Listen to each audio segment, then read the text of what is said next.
falando em ring light. Simbora, minha gente. Bom dia.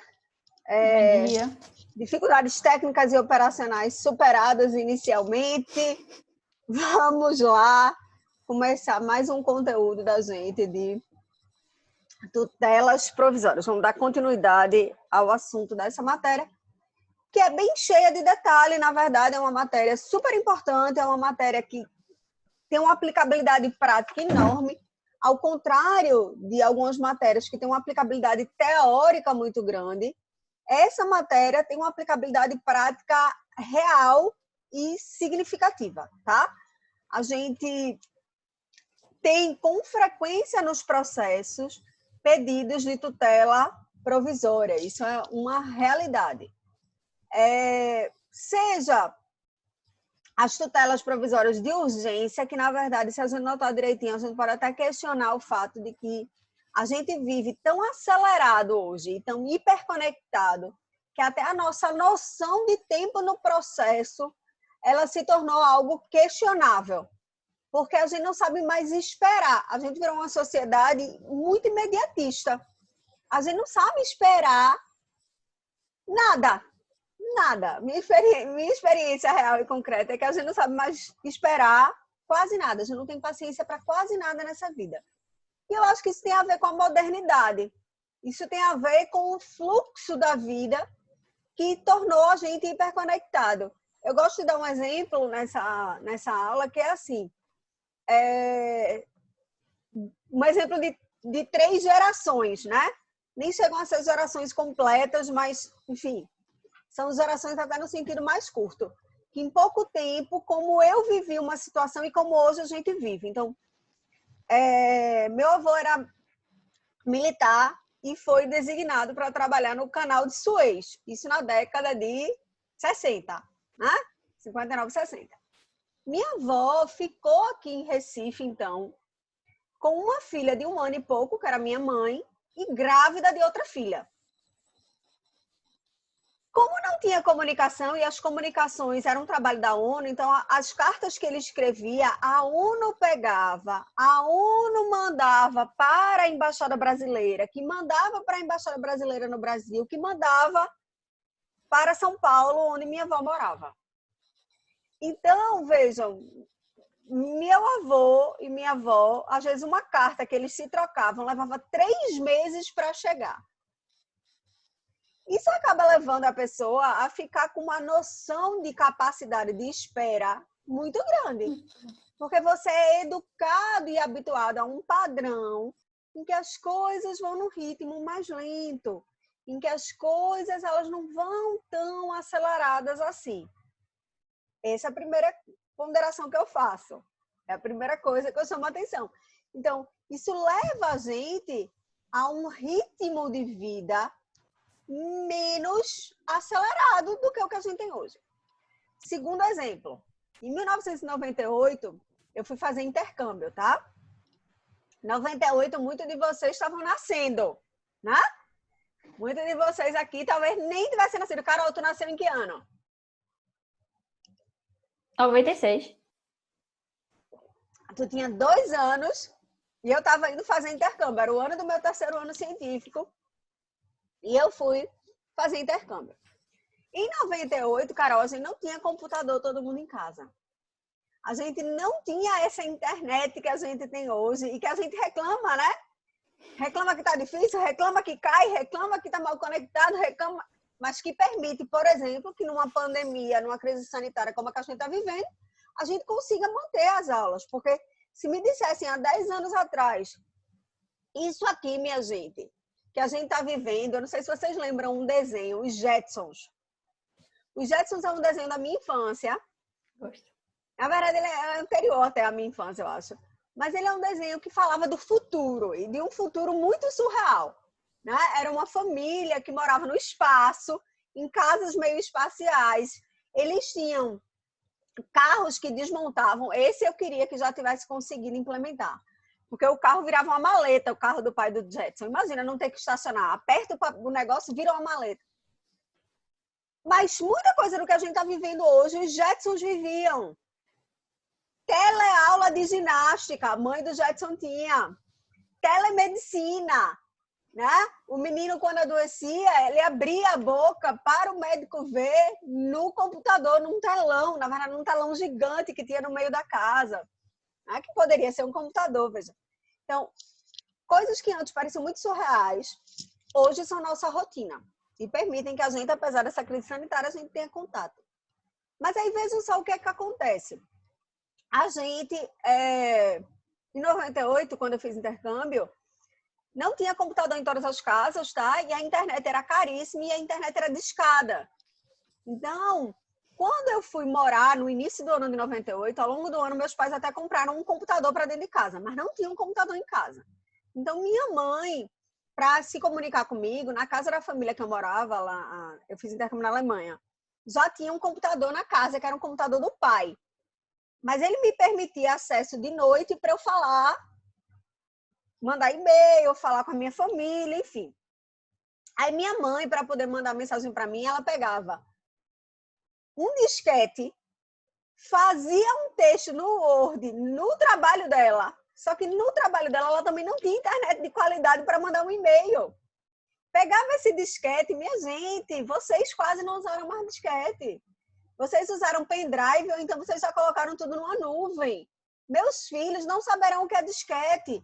Daqui a pouco, quando a gente der aula sobre o Word, a gente vai ter que explicar porque o símbolozinho do salvar é um disquete.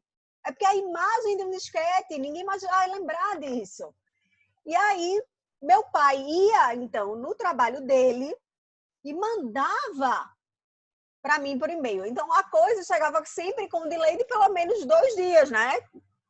Tipo, o que que acontecia? Agora, a gente faz uma viagem internacional ou não precisa nem ser intercâmbio, a gente faz uma viagem internacional, a gente já chega no aeroporto, já pega um chip do país e do chip do país a gente automaticamente já está conectado para fazer qualquer mensagem. E se a gente não conseguir o chip via Wi-Fi, a gente consegue entrar em qualquer aplicativo e fazer uma ligação, fazer um FaceTime, fazer uma ligação de vídeo via WhatsApp, ou, enfim, usar qualquer outro aplicativo. Então, o que eu quero dizer com isso? Vejam, que eu dei um exemplo da década de 60, da década de 90 e agora de 2020. Eu acredito que a noção de urgência para a gente, ela foi muito alterada pela hiperconectividade. A gente tem... Olha aí, Deise conseguiu, Deise conseguiu. Bem-vinda, Deise, bem-vinda. Bem-vinda. Minha gente, eu fico com uma aflição quando vocês não conseguem entrar. Olha, é a mesma aflição. O problema é que é tudo em inglês, aí você tem que, sei lá, eu não sei como é que eu resolvi, eu sei que eu fui mexendo, entrei no Zoom, reentrei, aí entrei na parte de som, aí descobri, não me pergunte como é que foi, porque foi tudo em inglês, e saí mexendo. Eu vou até ver, porque eu sei que Patrícia Freire, professora, ela mudou o Zoom dela para português. Eu vou pedir para ela fazer um tutorial, senão eu vou ver se eu consigo, mexendo, mudar o meu para poder ensinar vocês, que eu acho que já fica mais fácil também.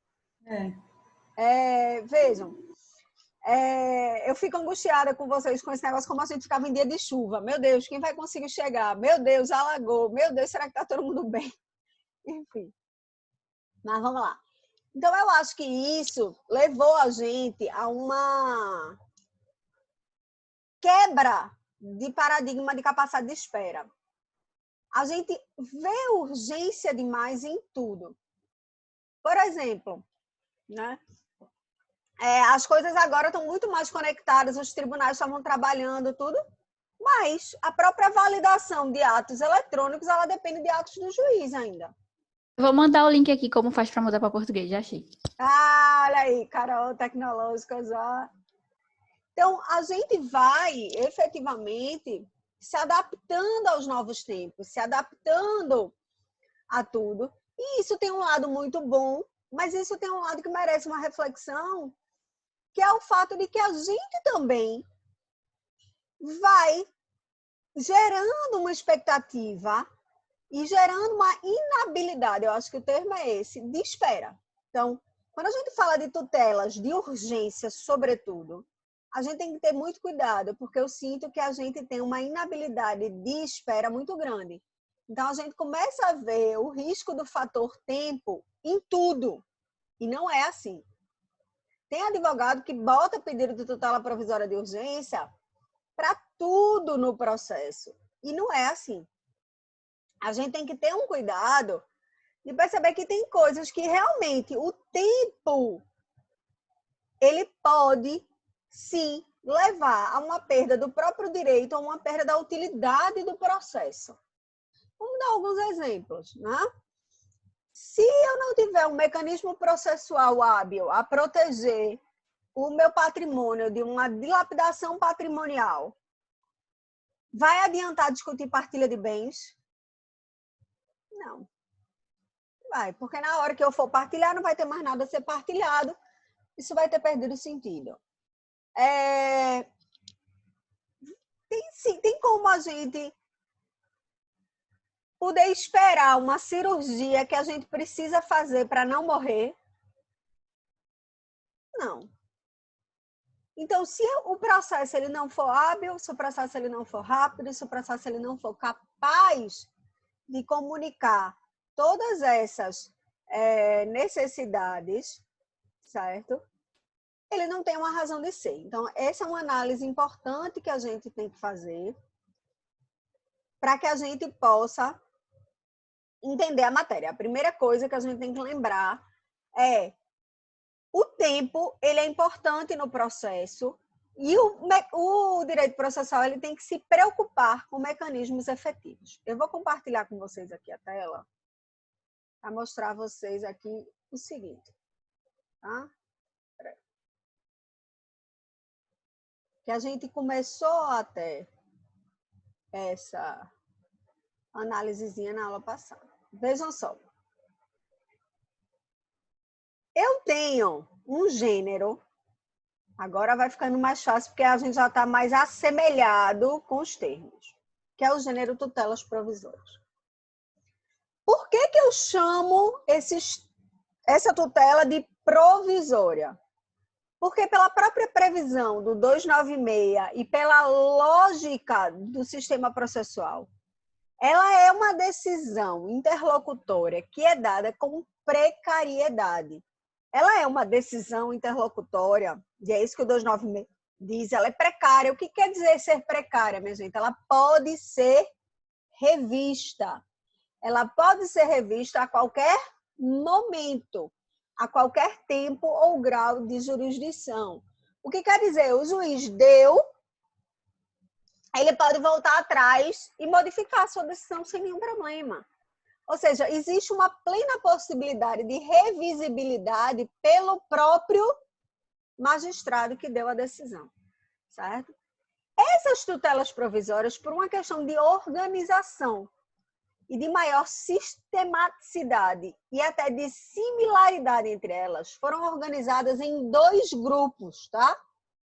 Tutela de evidência, que a gente discutiu na aula passada, que o pressuposto para sua concessão não tem nenhuma relação com o fator tempo no processo. Ele tem relação com a robustez do que está sendo discutido e pleiteado no processo. Ou seja, o que eu estou pedindo já está suficientemente maduro, ou eu já tenho um precedente que me dá uma segurança jurídica, ou eu estou falando de um direito rei persecutório que já está ali documentalmente provado, ou eu estou falando de uma situação ligada a um abuso do direito de defesa por parte do réu. Então, vejam que eu estou falando aqui de situações em que o juiz, com base em cognição sumária, por isso que é uma tutela provisória, com precariedade, sim, muitas vezes diante de um contraditório mitigado. Por que um contraditório mitigado? Porque é um contraditório que ele não exauriu o devido processo legal. A gente só vai poder falar em contraditório pleno, minha gente, quando todas as etapas do processo foram permitidas. A gente sabe que, às vezes, o jogo do processo é um jogo de tabuleiro, que muitas vezes a gente roda o dado e ele diz avance 6 casas. Mas aqui, na tutela provisória, muitas vezes o que eu vou ter é o seguinte, eu estou na primeira casa, que é a casinha petição inicial, e eu já estou pedindo para sentir efeitos da casinha sentença. E o juiz pode me conceder isso? Pode. Pode. Por exemplo, uma decisão até que eu postei no grupo essa semana, pouco que saiu no dia seguinte da nossa aula. E que a gente, essa semana, está rediscutindo isso, porque agora a gente tem um decreto do governador trazendo essa discussão de novo, né? Infeliz o decreto, por sinal, porque em vez de usar o termo lockdown, não usa. E aí a gente vou explicar para vocês os problemas que isso traz quando os decretos estaduais não estão sendo claros, a repercussão que tem para a advocacia, tá? O que é que a gente vai ter aqui de situação real?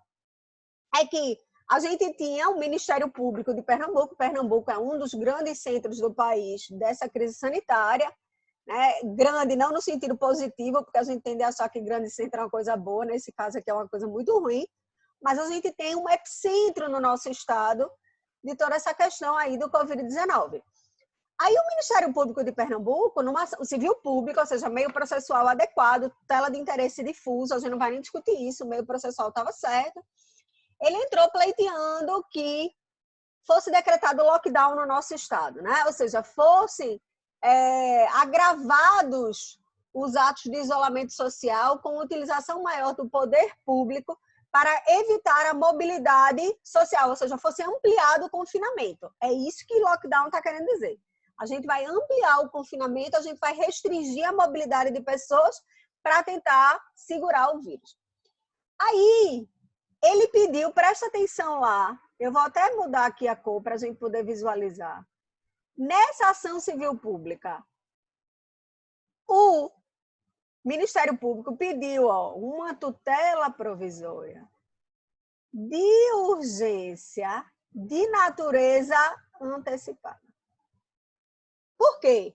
Ele queria que, em cognição sumária, liminarmente, olha outro conceito que a gente trabalhou na aula passada, ou seja, em limine litis, logo na admissibilidade do processo, ao receber a ação civil pública, ele queria que o judiciário já concedesse, ainda que o judiciário depois voltasse atrás, o lockdown. Ou seja, ele queria, por conta do tempo e do risco de proliferação aí da doença, ele queria que, em caráter antecipado e liminarmente, o juiz já decretasse esse maior rigor. E o juiz deu uma decisão muito primorosa, que é uma coisa que às vezes o judiciário não faz, que é autocontenção do Poder Judiciário. O Poder Judiciário não pode se imiscuir em questões que são questões do Legislativo, em questões que são questões do Executivo. Nesse caso é do Executivo. Quem tem que determinar... E a gente ainda no Brasil, porque o Brasil é um país insano, bicho. A gente tem que entender que a gente é muito louco, a gente é muito louco. Por isso que assim, o brasileiro ele é resiliente por natureza. Não tem como a gente não ser resiliência pura, bicho. A gente é resiliência, malemolência, flexibilidade, porque senão a gente pira num país como o nosso. Por quê? Enquanto em todos os estados a gente está discutindo lockdown, ontem a gente tem um decreto do presidente da República. Eu não estou falando de política, tá, minha gente? Eu não estou defendendo A ou B. Entendam, eu estou discutindo direito. A gente, para passar por uma crise sanitária como a que a gente vive, a gente precisaria de mais serenidade nos outros campos da vida. Tá tudo muito difícil para todo mundo. Eu não vou começar aqui a chorar pitanga e chorar miséria, porque eu acho que tá difícil para cada um, numa certa medida, e com mais ou menos facilidade ou dificuldade, mas está exigindo de nós coisas que nunca exigiu, em todos os aspectos. Então, de vocês, alteridade, amor para conseguir estudar por via virtual. De nós, professores, aqui, uma dificuldade. Tem professores que têm uma dificuldade tremenda, minha gente, de estar dando aula aqui. Eu não sou a mais tecnológica, eu sei disso. Mas eu, pelo menos, vou e consigo. Tem professor que não consegue abrir a aula, pô. E passa um tempão para abrir a aula, e aí é uma agonia, e aí o professor se angustia, porque são professores... Nosso corpo docente é um corpo docente muito comprometido no geral. Então, você vê que os professores estão angustiadíssimos com aquilo. Vocês angustiados, vocês irritados, tendo que parar de limpar a casa, limpar banheiro, correr atrás do menino, cozinhar, enfim, sem infraestrutura ergonômica para trabalhar em casa. Por exemplo, eu tive que, aqui, o meu escritório aqui em casa, eu nunca tinha estruturado, porque o meu escritório aqui em casa, ele foi feito, foi reformado na época que eu tive o meu segundo filho, só que a arquiteta teve uma brilhante ideia de botar uma parte de vidro aqui em cima dessa estante, porque eu estou dividindo a tela. Aqui em cima dessa estante tem uma parte de vidro, e esse vidro do lado de lá é o quarto do meu menino. Então, enquanto meu menino era menor, a gente não podia usar aqui de noite, de dia, a criança fica muito tempo, porque qualquer barulho que a gente fizesse, a gente acordava ele aqui. Porque o negócio de vidro, blindex, dá para ouvir tudo. E aí, com isso, agora, nessa pandemia, eu consegui... Que bom que eu tenho esse espaço, que muita gente não tem. Mas, por exemplo, eu não tenho uma cadeira ergonômica aqui que seja confortável. Eu estou tendo que usar minhas cadeiras da sala. Então, no final do dia, eu estou com dor nas costas, eu estou com troncha. Eu não... Por quê? Porque no escritório eu tinha uma cadeira muito boa, porque era a cadeira onde eu passava a maior parte do meu dia trabalhando. Então, eu me preocupei na hora de comprar a cadeira. Então, uma cadeira que fosse muito ergonômica e muito confortável para eu poder render trabalhando. Aqui eu não tenho. Ontem comprei uma outra cadeira para cá para ver se ela é um pouco mais confortável do que essa que eu estou usando. Mas veja, são situações que a gente está tendo que se adaptar. Aí chega, mas nos atendo aqui. Então tá difícil para todo mundo, não tá fácil. Mas a gente devia estar passando por isso sem discussões políticas, sem essa coisa de o presidente fala uma coisa, o ministro da Saúde fala outra, o governador fala outra. Pelo menos aqui em Pernambuco a gente ainda tem uma coisa boa. Pelo menos o nosso governador, quando fala uma coisa, bate com o prefeito, que bate com o secretário de saúde municipal e o secretário de saúde estadual. Porque ainda tem estado por aí, minha gente, que o presidente fala uma coisa, o ministro da saúde fala outra, o governador fala uma coisa, o secretário de saúde fala outra, o prefeito fala outra. Você faz o quê? Porque a gente vai ficando numa insegurança incrível. Então, em vez de a gente conseguir estar focado, que foi o que vários países conseguiram com mais serenidade nesse ponto, a gente tem que reconhecer. É hora de dar as mãos, é hora de tentar superar, tá difícil para todo mundo, vamos embora, vamos passar por isso. A gente ainda fica doido no meio de informação, não sei o que fazer, não sei o que fazer. Aí, no meio dessa discussão toda que a gente está vivendo, o nosso presidente resolve baixar um decreto dizendo que cabeleireiro é atividade essencial. Minha gente, eu também tô morrendo de saudade do meu cabeleireiro, ó. Tô morrendo de saudade. Eu nunca tinha observado quanto fio branco eu já tenho, é porque eu pinto muito claro, não dá para ver. Mas quanto fio branco eu já tenho, eu também tô sentindo saudade. Tô sentindo saudade de fazer a unha.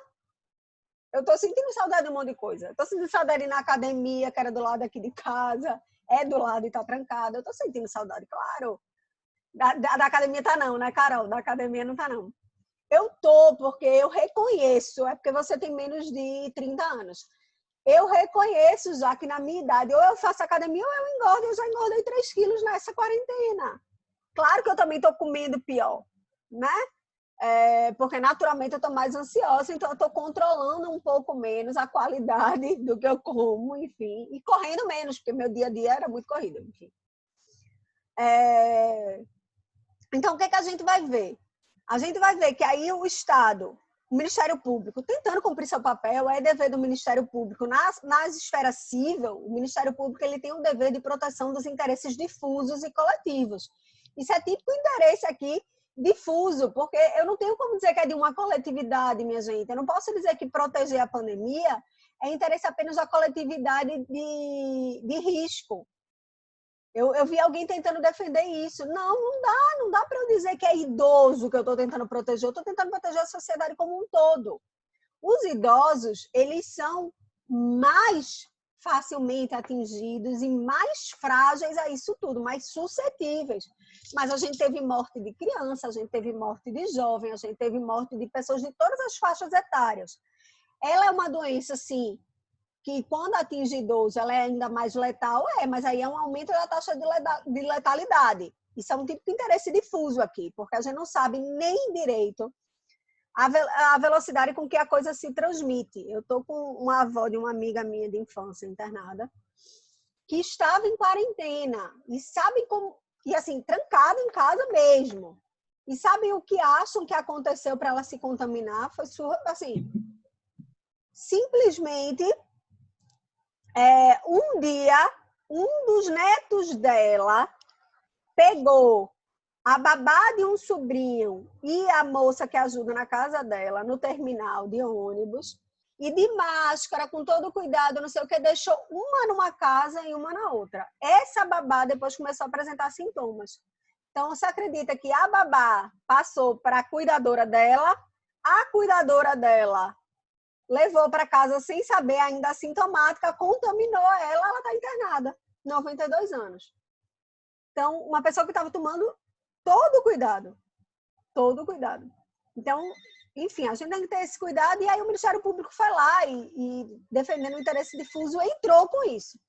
Quando entrou com isso, ele queria que isso fosse julgado liminarmente, ou seja, nem fosse ouvido o governo do estado de Pernambuco. Vejam, contraditório o quê? Postecipado. E aí saiu aquela brilhante decisão que a gente postou no grupo, que eu postei no grupo semana passada, do juiz dizendo autocontenção do judiciário. Eu sei que está aí cada um falando uma coisa, o legislativo e o executivo sem se entender, e o executivo das esferas sem se entender também, mas isso não é matéria que o executivo, que caiba ao judiciário se pronunciar. O judiciário não pode fazer um ativismo judicial e virar o salvador de tudo. O judiciário, minha gente, ele tem que equilibrar relações, muitas vezes, que estão em desequilíbrio, certo?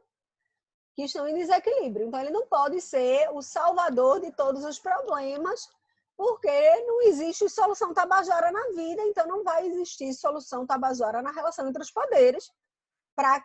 Solução tabajara é aquela que grita para você, né? Seus problemas acabaram. Isso não existe.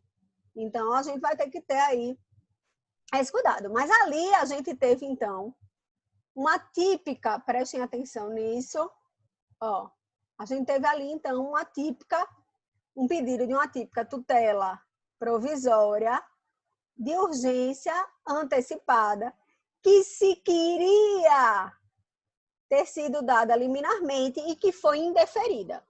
Então, todos esses termos, a gente tem que começar a se acostumar. O que Carol disse, eu estudei a matéria, mas eu tive dificuldade nos termos. É porque a gente tem que ir se apropriando disso, tá? Então, a primeira coisa que a gente tem que se apropriar com muita clareza é que tutela provisória é gênero. Tutela provisória é gênero que tem duas espécies. Então, eu tenho que lembrar aqui, com bastante clareza, que tutela provisória é gênero. E esse gênero de tutelas que são dadas com cognição sumária, que são decisões interlocutórias precárias, que podem ser dadas em qualquer tempo e grau de jurisdição, e que muitas vezes a gente quer que sejam dadas até liminarmente, ou seja, sem a oitiva da parte contrária. Ela tem, a gente tem que lembrar disso, ela é um gênero que tem duas espécies. As tutelas de evidência, que não são tutelas que o fator tempo é crucial, são tutelas que se baseiam na robustez do direito. E em tutelas de urgência, que aí são tutelas realmente que o tempo ele tem um fator central. Então, as tutelas de urgência, elas são uma espécie de tutela provisória que também se dividem em duas espécies. E aí começa a nossa dificuldade. Como assim, Isabela? Ela se divide em duas espécies? Que pinóia é essa? Peraí.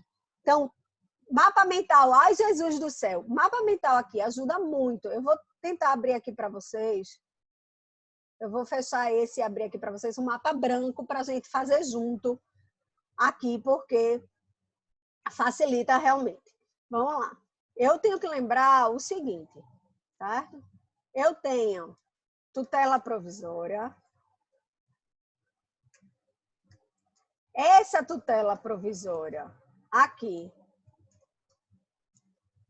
é gênero, que tem como espécie tutela de evidência.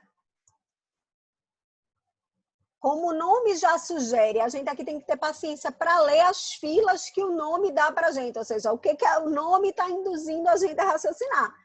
Tutela de evidência é aquela tutela que o direito é evidente, o direito é tão robusto, ele está suficientemente ali configurado e com contornos tão claros que aquela tutela, o direito a receber aquela resposta do Estado, se mostra evidente.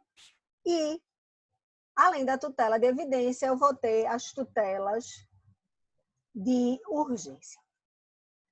Nessas tutelas, eu vou ter, incidentalmente, a questão do tempo como elemento central. E nas tutelas de urgência, eu terei dois tipos. As tutelas de urgência de natureza antecipada e as tutelas de urgência de natureza cautelar. Certo? Então, o que a gente vai ver? Vamos linkar isso aqui tudinho para ficar mais fácil da gente ver. Eu tenho tutela provisória, certo?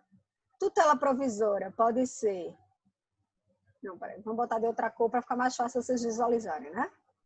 Tutela provisória pode ser de evidência, certo? De evidência. Ou tutela provisória pode ser de urgência. As tutelas provisórias de urgência, elas podem ser antecipadas ou cautelar.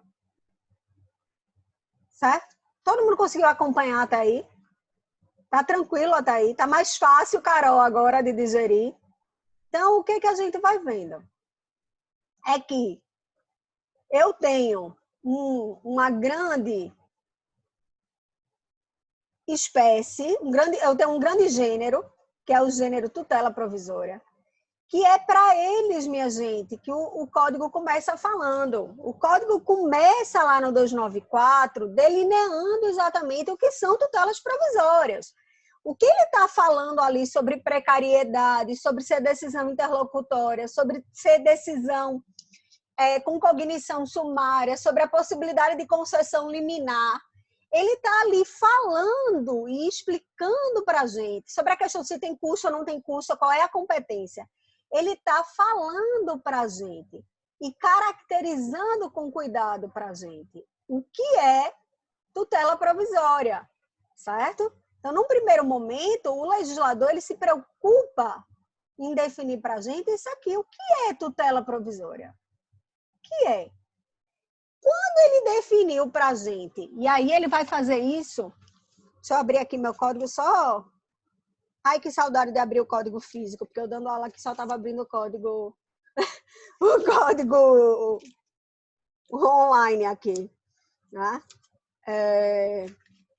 Ele vai começar para a gente, do 296 ao 299, ele está se preocupando em definir para a gente isso aqui, ó. Então, do 296 até o 299 do código, ele está falando aqui características gerais. Ó, ele está falando sobre o que é tutela provisória. Vamos organizar isso. Aí a gente deu um salto, porque eu achei que era mais fácil a gente entender. A gente começou a discutir isso aqui tudo, certo? Mas eu achei que ficava mais fácil a gente dar um saltinho e a gente fez assim, ó. A gente deu noções gerais de tutelas de urgência na aula passada ainda, que a gente veio aqui e falou um pouquinho do artigo 300 ao 302, certo? E aí eu pulei para o 311, que é o artigo que fala de tutela de evidência. Por que eu fiz isso? Porque eu senti que a gente precisaria de uma continuidade lógica quando a gente começasse a destrinchar melhor as tutelas de urgência. Então, eu dei as noções gerais para que a gente entendesse o gênero de decisão interlocutória que a gente está estudando, que são as tutelas provisórias. Então, todas essas características comuns. Qual é o juízo competente? É o juízo da causa principal.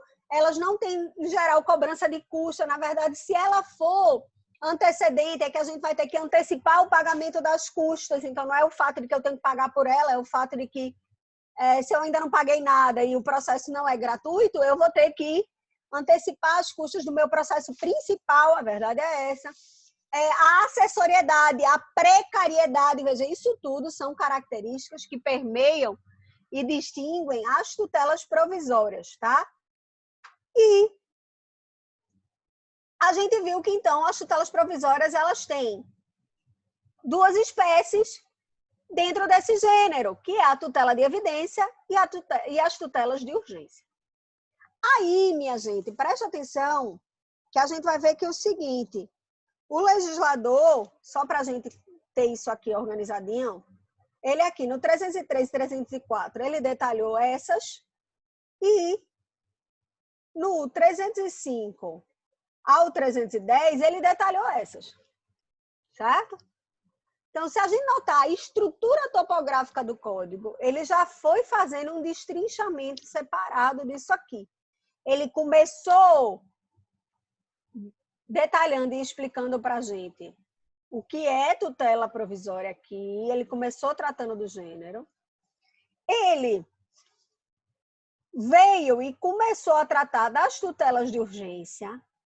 Aí ele detalhou a tutela de urgência antecipada e depois ele detalha a tutela de urgência cautelar e aí ele vai para a tutela de evidência, certo? A gente tratou bastante a miúdo isso aqui, peraí, deixa eu só ver se eu não sei se eu consigo alterar o texto aqui. Não é nem do 296 não, viu, minha gente? Desculpa, é do 294 já, aqui, viu? Peraí. Será que se eu botar em cima dá errado? Acho que vai dar, né? Vai dar errado. Eu tenho que apagar, né? Vamos lá, para deixar aqui certinho, para a gente poder botar isso lá no grupo para vocês, tá? Para ficar mais fácil. Aqui é do 294 ao 299, tá? No 296 é que ele fala da precariedade, e aí ele, de fato, está falando, sim, só da tutela, de todas as tutelas, na verdade, provisórias. Todo mundo entendeu até aqui, minha gente? Tá tranquilo até aqui? Tá tranquilo? Tranquilo. Tá tranquilo, né? Então, deixa eu mostrar para vocês aqui. Peraí, rapidinho, deixa eu só atender aqui meu pequeno, intercorrências aqui, peraí. Casa é com emoção, vamos lá. Então, o que é que a gente vai ver? Presta atenção aqui para ficar... Isso é muito importante a gente entender bem direitinho, certo? A gente já discutiu na aula passada, e a gente já sabe, que as tutelas... Eu quero só chamar atenção para isso aqui. A gente já discutiu aqui, e já viu, que as tutelas de urgência, hoje, elas podem ser concedidas, certo? Então, eu tenho aqui, e eu vou começar a tentar diferenciar para vocês, os tipos de tutela provisória de urgência, certo? O que a gente vai ver? É que nas tutelas antecipatórias, minha gente, eu vou ter, normalmente, o gozo, a utilização, a fruição imediata da pretensão pela parte. Ou seja, aquilo que a parte normalmente só ia conseguir na sentença, ela consegue de imediato. Vamos dar um exemplo clássico aqui de tutela antecipada. É quando eu entro com um pedido de antecipação da minha cirurgia. Eu fui lá e pedi administrativamente para o plano de saúde pagar a cirurgia. O plano de saúde se negou, certo? O plano de saúde disse que não vai pagar. E eu vou e entro, mas se eu preciso fazer a cirurgia para não morrer, não adianta discutir o processo inteiro. Eu vou precisar começar a usufruir dos efeitos disso imediatamente. O juiz provavelmente, nessas decisões de urgência de saúde, ele vai deferir, porque senão eu vou morrer. Ele vai deferir e ele vai, então, depois deixar o processo andar e discutir ao longo do processo se o plano de saúde tinha que pagar mesmo ou não. Já as tutelas cautelares, como o nome sugere, ó, eles protegem e asseguram o resultado útil do processo. Tá? Eles protegem e asseguram o resultado útil do processo. Então, o processo, certo? Ele é protegido por um mecanismo de ações que visam permitir que aquele processo tenha uma utilidade no seu final. A gente vai ver que o Código de 73, ele tinha um livro inteiro sobre as tutelas cautelares. E isso foi modificado radicalmente no Código de 2015. E o Código de 2015, ele, na verdade, no artigo 301, ó, ele vem e traz a atipicidade como regra. O que quer dizer isso? Ele não se preocupa mais em detalhar o que é arresto, o que é sequestro, o que é busca e apreensão. Ele diz assim, ó, a tutela de urgência de natureza cautelar pode ser efetivada mediante arresto, sequestro, arrolamento de bens, registro de protesto contra alienação, enfim, qualquer medida que resguarde a utilidade do processo, certo? A gente vai ver, e deixa eu botar isso aqui embaixo, que isso é muito importante da gente ter clareza aqui, a gente falou isso na aula passada, depois eu compartilho isso aqui com vocês.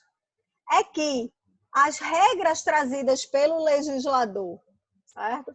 As regras trazidas pelo legislador que asseguram a necessidade de observância para a concessão das tutelas de urgência é uma distinção que a doutrina costumava fazer, que dizia assim, para as tutelas cautelares tem que ter fumaça do bom direito e periculum in mora. E para as tutelas antecipadas tem que ter verossimilhança da alegação e alta probabilidade de dano.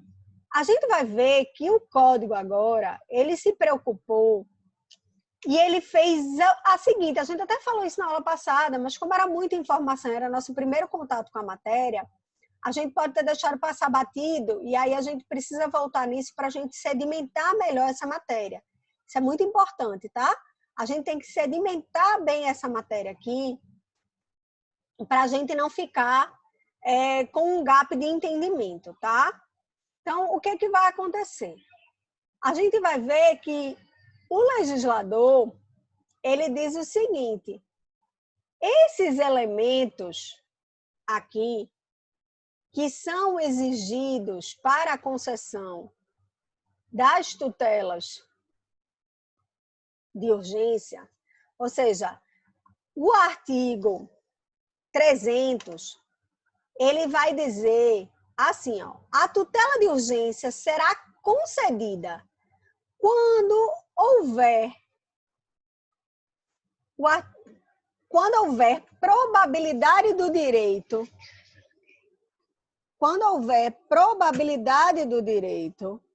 e quando houver probabilidade do direito e perigo de dano ao resultado, perigo de dano ou risco ao resultado útil do processo. No início, quando a gente começou a aplicar o Código de 2015, essa previsão aqui do artigo 300 começou parte da doutrina a tentar diferenciar e dizer que tinha que ter probabilidade do direito, certo? E a tentar fazer uma distinção aqui entre o que era perigo de dano e o que era risco ao resultado útil do processo, certo? Então, a gente vai ver o seguinte, né? A gente vai ver o seguinte, isso está superado, minha gente. Ou seja, essa distinção aqui que se procurou fazer não tem mais razão de ser, não tem mais razão E aí a gente tem, inclusive, enunciado do FPPC deixando isso bastante claro. Não tem sentido. Por quê?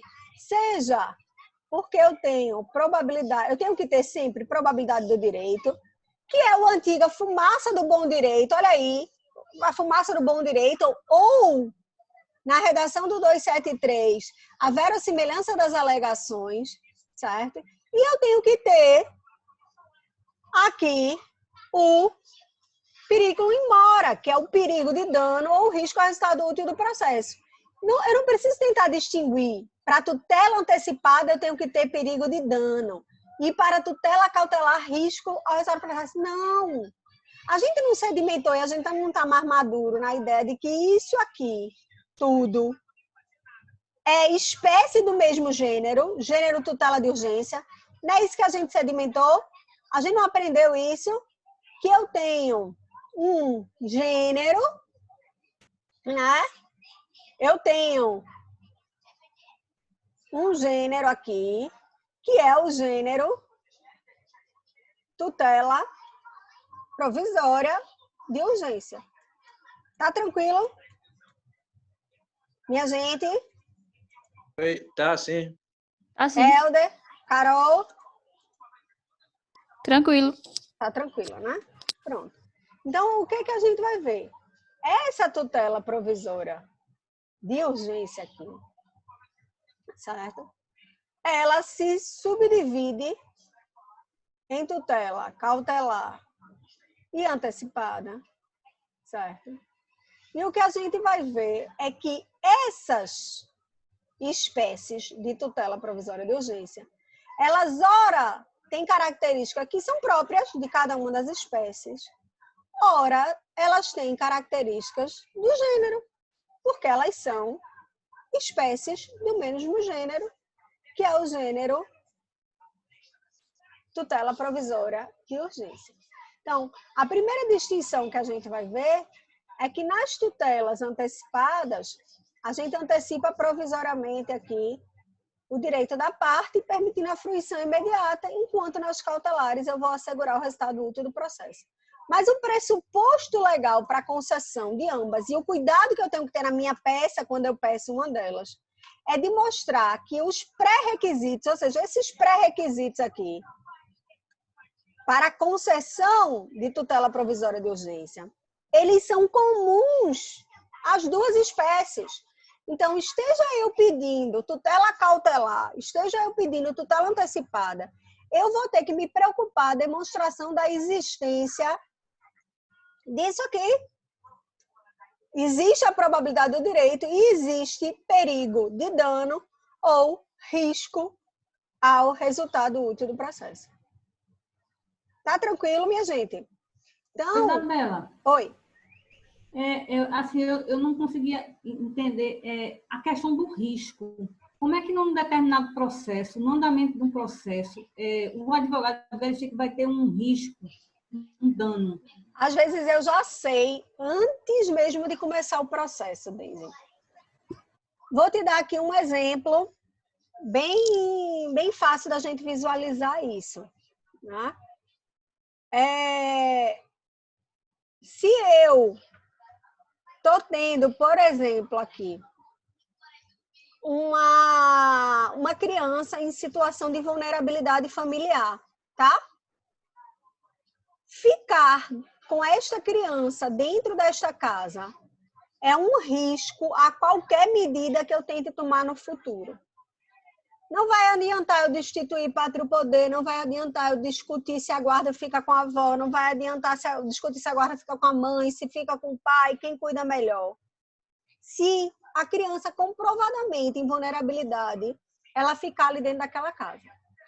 Então, eu muitas vezes vou precisar, para garantir o resultado útil do meu processo, entrar com uma típica medida cautelar, deixa eu botar mais para cá para a gente ver, neste caso específico que eu estou falando, de busca e apreensão do menor, que veja que nem está mais no rol do 301, tá certo? Nem está mais no rol do 301. Isabela, não consegui entender bem. Dá um outro exemplo? Vamos lá, outro exemplo para facilitar o nosso entendimento. Você me deve um dinheiro, certo, Deise? E esse dinheiro, vamos dever muito, porque processo é bom brigar por muito, né? Brigar por pouco, a gente deixa para arenga de vizinha. Então, você me deve 100 mil reais, tá? E esse processo já está em fase de execução, tá certo? E eu vejo que você não está muito disposto a me pagar. E aí eu vejo que você está começando a vender seus bens. E aí eu começo a ficar com medo, concorda? De que você não vai ter dinheiro para me pagar. Ok. Isso traz um risco ao resultado útil do processo? Traz. De que adianta ganhar e não levar? Ganhar e a outra parte não tem como pagar. De que adianta o juiz dizer pague e quando chegar a hora de pagar, você não poder me pagar porque você não tem dinheiro para me pagar. Então, para evitar isso, eu vou lá e peço ao juiz que faça um sequestro dos seus bens. Ok. Ou um arresto, que pode ser de bem determinado ou de bem indeterminado, né? Vamos dar um outro exemplo aqui. Aqui, muitas vezes, a gente compra carro em arrendamento mercantil, não é? A gente compra carro ou em leasing, que é o arrendamento, né? Ou a gente compra o carro e o carro já é da gente e a gente faz um empréstimo bancário que a gente vai quitando, né? É muito difícil a gente chegar e comprar carro à vista, né? Quando eu tenho o arrendamento mercantil, o que que vai acontecer? O carro, na verdade, é da empresa até o quitar. Eu estou tendo um direito de usar o carro, um tipo de contrato que me permite o direito de usar o carro, até que eu quite as parcelas e aí o carro passa a ser meu. Aí vamos supor que eu fique inadimplente, viu, Deise? Pare de pagar as parcelas do meu carro. Ok. A financeira, ela tem como garantia um bem específico. Ela pode pedir o sequestro daquele bem para poder garantir o cumprimento da obrigação in natura. Porque, no final das contas, ninguém quer que a obrigação seja cumprida de uma maneira diferente. A gente quer que a obrigação seja cumprida in natura. Veja, isso é uma natureza cautelar. Eu estou protegendo a utilidade do processo. Eu vou fazer um paralelo bem bobinho, tá? Eu vou fazer um paralelo bem bobinho aqui, que é um paralelo que eu dou, às vezes, em sala de aula, mas é fácil de entender. Para a gente distinguir o que é natureza antecipada do que é natureza cautelar. Vamos supor que um aluno, viu, minha gente, gordinho, que está sofrendo bullying dos amigos, porque a gente sabe, né, Cazuza já dizia, a inocência cruel das criancinhas. Então, a gente sabe que criança pode ser bastante cruelzinha em alguns momentos, até porque elas não têm filtro social ainda, né? A gente sabe disso. E aí eles resolvem, viu, Lucas, que não vão deixar o gordinho comer. Gordinho, tu tá gordinho, tu não precisa lanchar, não. Quem é que já não viu uma decisão dessa coletiva numa sala de aula? Todo mundo já ouviu ou conhece algum amigo que passou por isso. Que é o seguinte, né? Aí resolvem que o menino não vai lanchar. O menino, então, chega para a professora e diz, professora, eu estou ficando sem lanchar na hora do recreio. Eu não tenho conseguido lanchar porque fulano e cicrano estão roubando o meu lanche. Tá certo? Isso é o problema. A professora, ela pode tomar uma medida cautelar, viu, Deise? Ela pode simplesmente, então, pedir, combinar com o menino, você vai fazer o seguinte, você vai, assim que chegar na escola, você vai me entregar seu lanche e eu vou guardar o seu lanche até a hora do recreio. Veja, ela tomou uma medida para proteger o resultado útil do processo. Ela pega esse lanche e guarda. Guarda para que na hora certa, no momento processual normal, ele possa ter assegurado o acesso ao lanche. Ela poderia também fazer uma medida antecipada, Deise. Ela poderia dizer, você vai fazer o seguinte, você vai lanchar quando chegar na escola. Você vai lanchar antes da turma toda. Você chegou, a gente vai antecipar e permitir a fruição imediata da pretensão. O lanche vai ser comida agora. Estão entendendo a diferença? Então, Ok, perfeito, tranquilo, ok. Eu protejo, Daisy, e eu evito o dano, muitas vezes antecipando os efeitos que eu só conseguiria na sentença. Por isso que o nome é antecipada. Ela permite que eu vivencie os efeitos da decisão judicial que eu normalmente só vivenciaria depois. Por isso que o nome é antecipada. Por isso que eu disse, fiquem atentos ao nome, porque o nome é meio autoexplicativo. Mas, na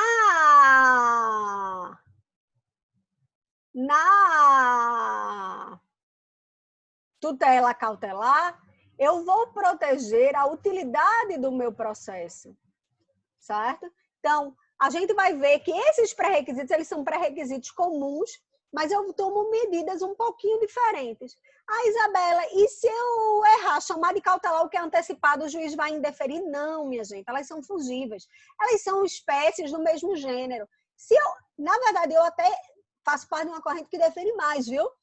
Se é tutela provisória, bicho, não interessa se ela é de urgência ou de evidência, tu pediu, se o juiz entender que é outra, ele deve adequar e dar. Isso está dentro do Poder Geral de Cautela, dentro do Poder Geral de Efetivação, dentro do dever que o juiz tem de assegurar que a sua prestação jurisdicional ela seja válida para a parte, ela seja contenta. Mas a gente vai ver que nas tutelas antecipadas, além de probabilidade do direito, de perigo de dano ou risco ao resultado útil do processo, eu tenho mais um pré-requisito específico, que é a reversibilidade do provimento. Veja. Ô, Isabela. Diga. É Helder, né? Oi, Isso, Helder, isso. diz. Oi, sempre que tiver a natureza antecipada, tutela antecipada, vai ser por conta do perigo de dano? Pode ser pelo risco ao resultado útil do processo também. É isso que o FPPC ele faz questão de dizer para a gente. Eu não preciso ficar... Isso aqui é uma questão... É quase como se ele dissesse para a gente, isso é uma questão mais acadêmica. Seja porque tem perigo de dano, seja porque você visualiza um risco ao resultado útil do processo, você pode estar pedindo a antecipada ou a cautelar. Eu vou muito mais saber, Helder, se ela é cautelar ou antecipada, pelo tipo de ato que eu pedi para o juiz praticar, do que pelo que eu fundamentei no meu pré-requisito, entendeu? Entendi. Eu tenho que ter uma ou outra. Eu sei que eu tenho que ter, na verdade, aqui, ó, veja que a acumulação, deixa eu ver se eu consigo botar isso maior, negrito. Eu tenho que ter uma acumulação aqui de que eu tenho que ter probabilidade do direito, que é a antiga fumaça do bom direito, né? Mais perigo de dano ou risco ao resultado útil do processo. Se eu vou ter uma ou outra, é meio indiferente.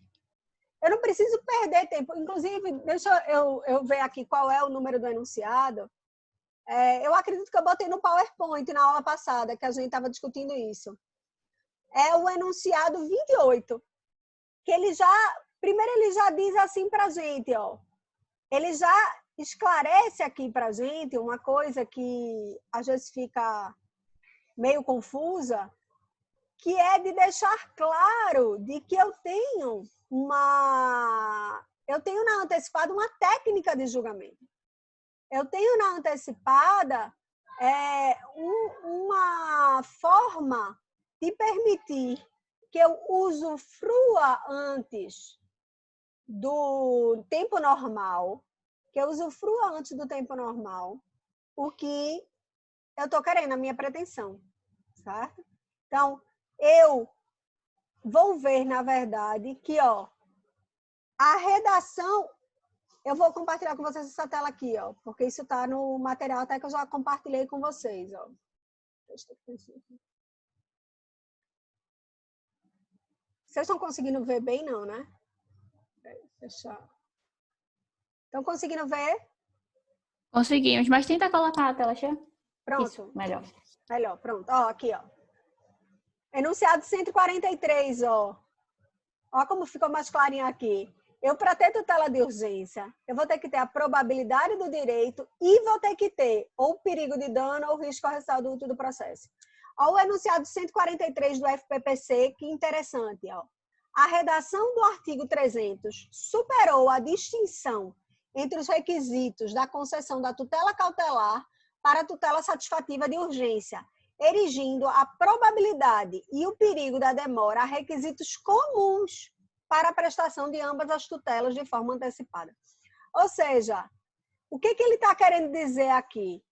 No final das contas, minha gente, tem discussão que é mais de cunho acadêmico, eu não preciso ficar me atendo a isso. Então, o que a gente vai ver? A gente vai ver a necessidade de atenção do legislador, certo?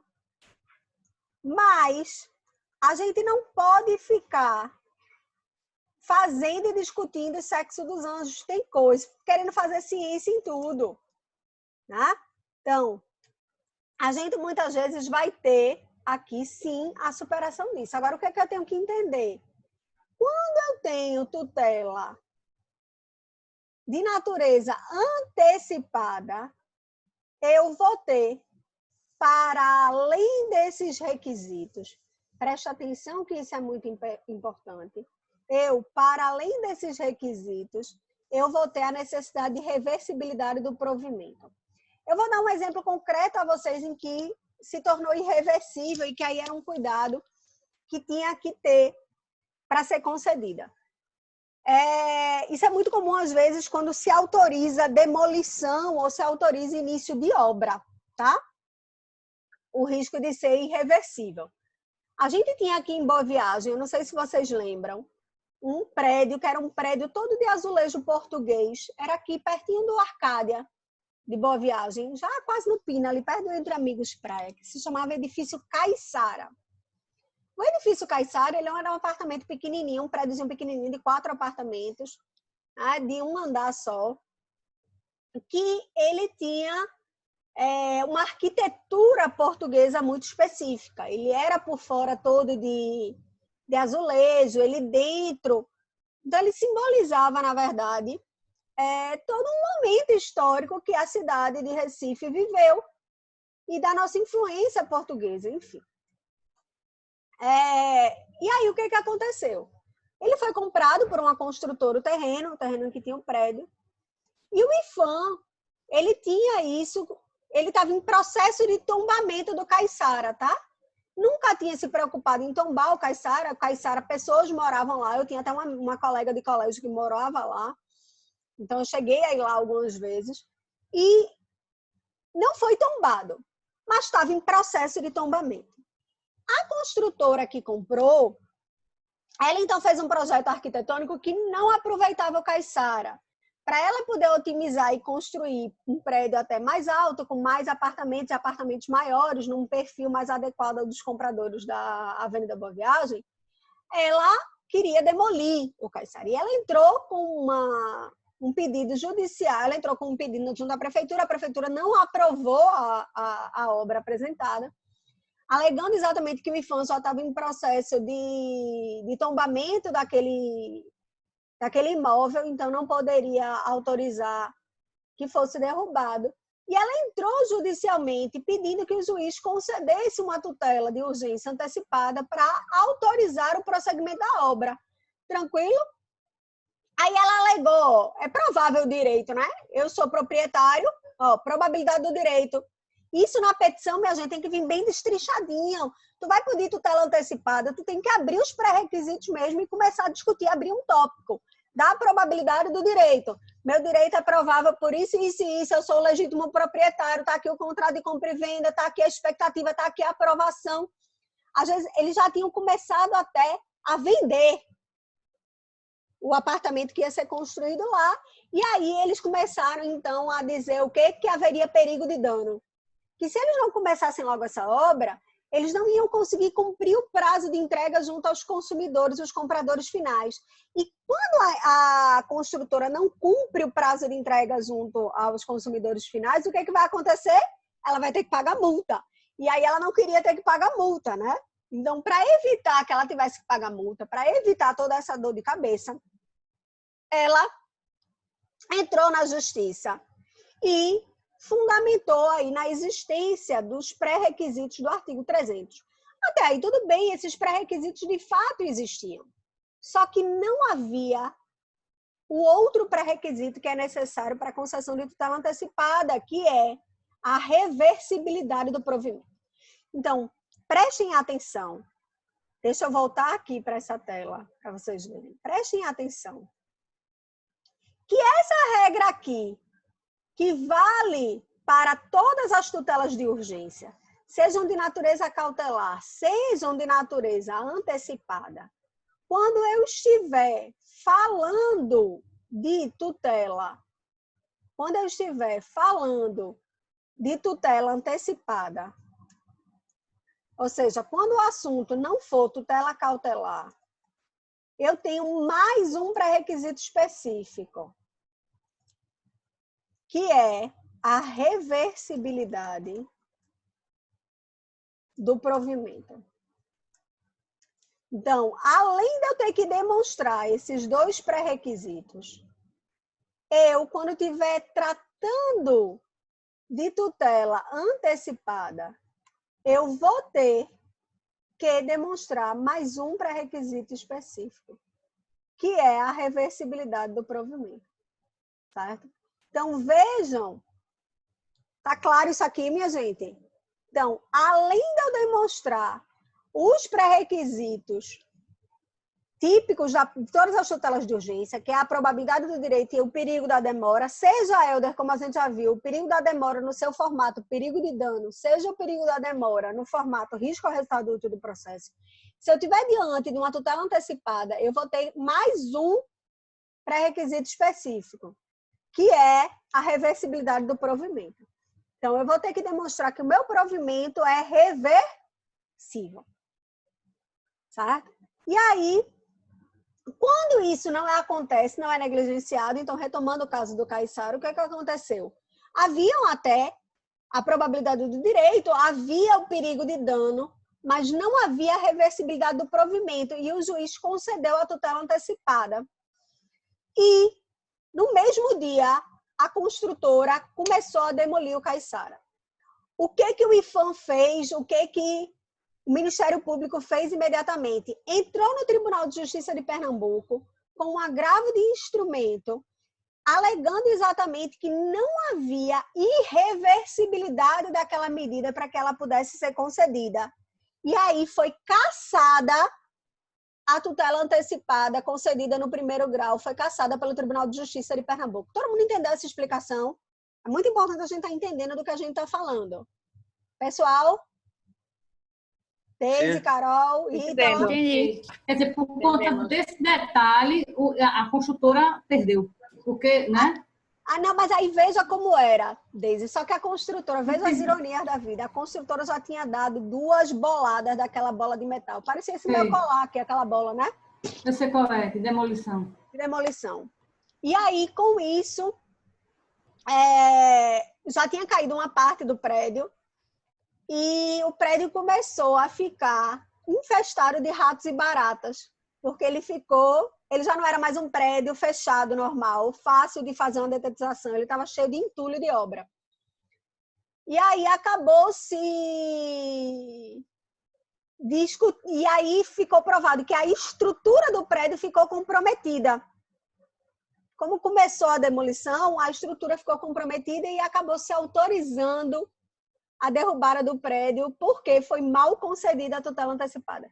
Então, o que eu quero frisar para vocês é que quando eu estou diante de uma tutela de urgência de natureza cautelar, o juiz vai ter que ponderar apenas se a parte demonstrou com clareza 2 pré-requisitos, certo? Que é a probabilidade do direito e o perigo de dano, que é o periculum in mora e o fumus boniuris, é o FBI e o PIN que a gente brincou na aula passada, nomeando assim. Quando eu estou diante de tutela antecipada, eu vou ter que comprovar mais um pré-requisito. Então, quando eu estou diante de uma tutela de urgência de natureza antecipada, eu já não tenho mais só 2 pré-requisitos. Eu vou continuar tendo probabilidade do direito, eu vou ter que continuar tendo perigo de dano, mas eu vou ter que acrescer aqui a reversibilidade do provimento. Tá claro? Tranquilo, minha gente?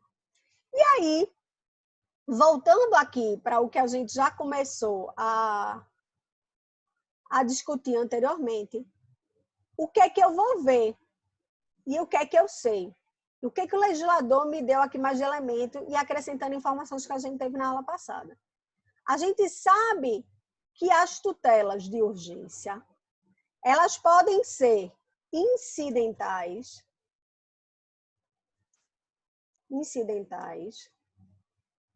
ou antecedentes. A gente discutiu isso na aula passada. As tutelas de evidência por seu turno, elas são apenas incidentais.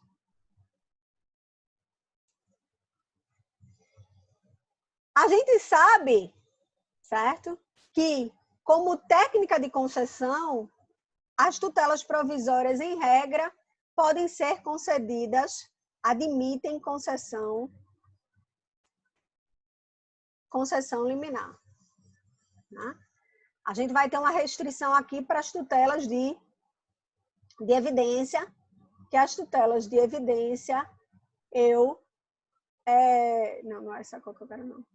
Que as tutelas de evidência, na verdade, vou ter um cuidado aqui de que nem sempre cabe liminar, porque tem coisa que depende da conduta do réu. A gente terminou a aula passada discutindo isso, não é isso que eu quero retomar.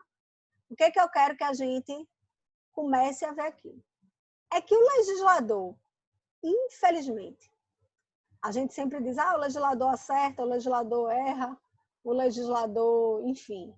Às vezes acerta, às vezes erra. Mas o que a gente vai ver é que o legislador perdeu claramente uma enorme chance ao regulamentar essa matéria aqui, que é o seguinte. Ele, quando veio tratar e regulamentar as tutelas de urgência incidentais, certo? Ele unificou o procedimento, é isso que a gente está vendo. Mas quando ele veio tratar as antecedentes, ele acabou, infelizmente, não unificando bem esse procedimento.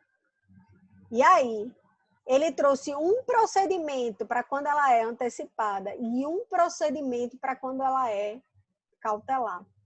E é isso que a gente vai ver agora. E isso é muito ruim. É muito ruim eu ter um procedimento para uma situação e um procedimento para outra, porque isso aumenta a complexidade do estudo da matéria. Na verdade, o ideal é que isso não fosse assim, mas foi como o legislador fez. Então, o que a gente vai ver?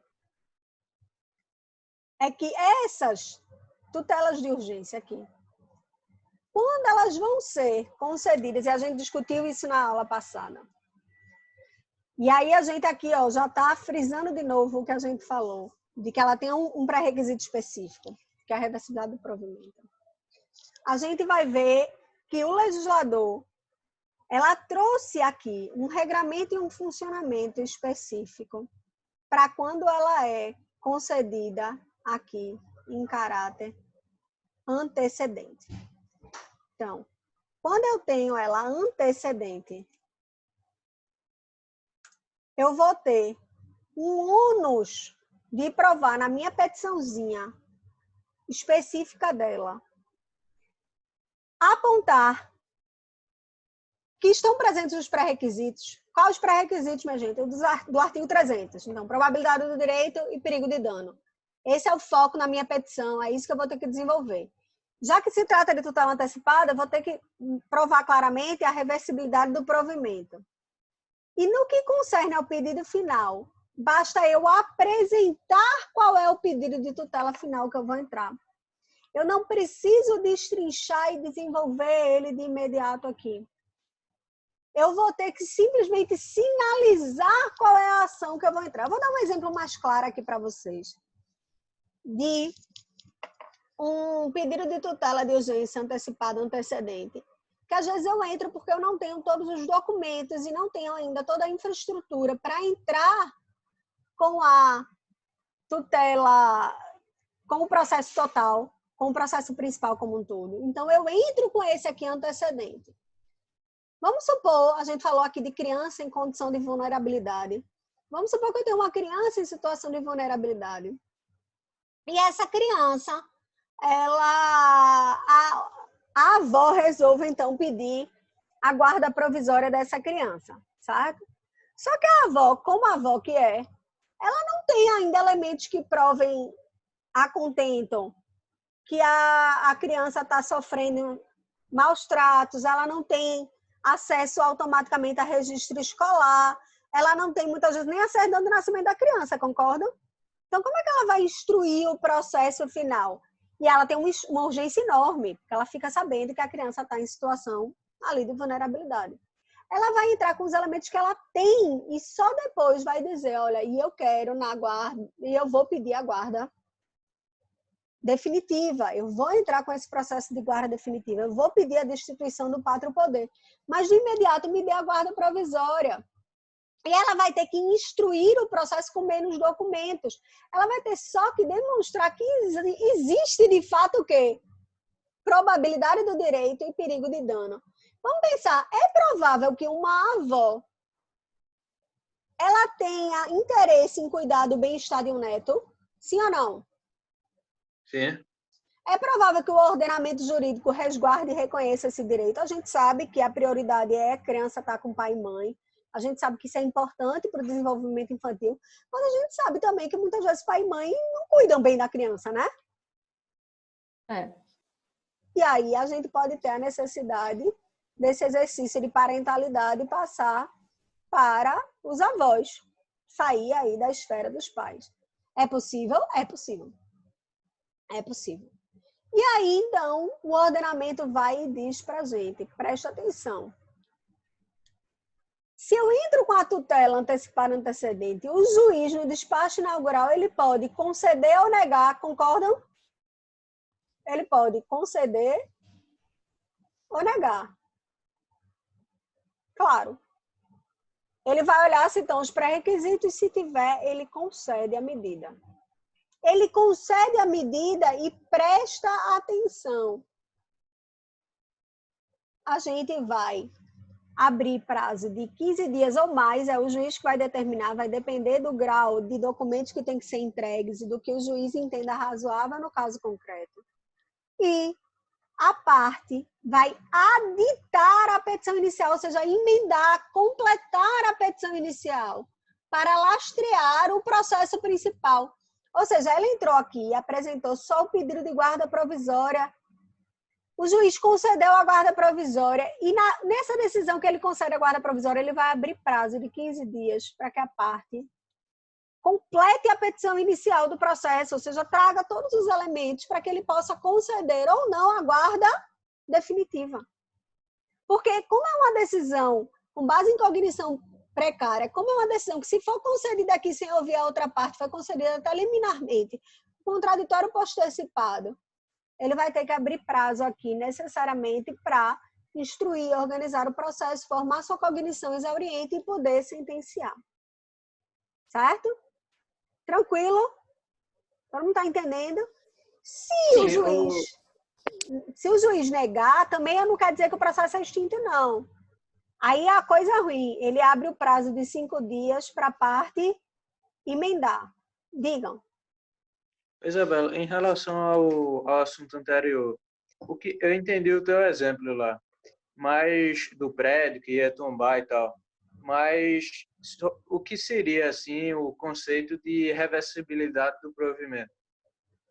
Eu consigo voltar ao status quo antes, sim ou não? É isso que eu tenho que perguntar. Sim, no caso do prédio, não, né? Exatamente. Aí você poderia dizer assim, Isabela, mas nada volta ao status quo antes. Uma cirurgia não volta assim. Mas o risco de não se fazer a cirurgia é a pessoa morrer. Então, eu vou fazer a cirurgia porque a cirurgia concorda que para o plano de saúde a cirurgia se converte simplesmente num valor patrimonial específico. Sim. Aí a gente vai continuar discutindo quem é que tem que arcar com aquilo. Se era o plano de saúde ou se era a pessoa. Se a cobrança disso do plano de saúde é devida ou não. Eu vou ter que tocar necessariamente a bola para frente aí. Ficou mais claro? Entendi.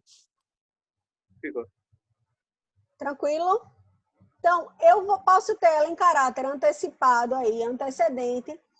E se ela for dada em caráter, for pedida em caráter antecipado antecedente, se ela for negada, Se ela for negada, vê que ruim o que o legislador fez. Se ela for negada, o prazo para eu emendar a minha petição inicial é de 5 dias.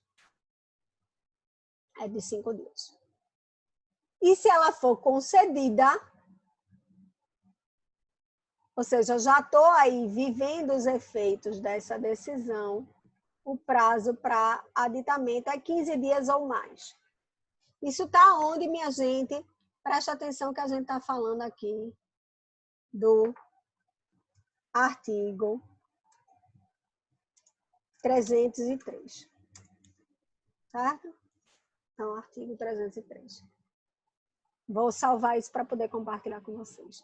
Ítala, você que na aula passada estava com uma dificuldadezinha de entender, deixa eu stop share aqui. Estava com uma dificuldadezinha de entender a tutela antecipada, antecedente. Está conseguindo entender melhor agora? Sim, estou conseguindo melhor agora. Peraí, só um minuto. Tem um menino gritando aqui, pai, eu não sei cadê meu marido, apareceu. Vamos lá, certo? Então, a gente está falando, minha gente, de quando ela é antecedente, eu vou puxar aqui um negocinho para ficar mais fácil da gente visualizar, que a gente está falando exatamente aqui o seguinte, entendeu? Quando ela é antecedente, eu posso acabar entrando com a petição inicialzinha, certo? Essa petição inicial é exatamente isso que a gente está discutindo agora. Ó. Eu vou ter um despacho. Depois desse despacho, que na verdade a gente chama de despacho porque é o que ele dá, mas é uma decisão interlocutória, né? A gente já viu que esse termo despacho é horrível. Porque na verdade é uma decisão interlocutória deferindo ou indeferindo. Eu vou ter aí um prazo para aditamento, emenda, aditamento da petição inicial. Então, vejam que aqui a gente vai ter um momentozinho prévio antecedente, ó,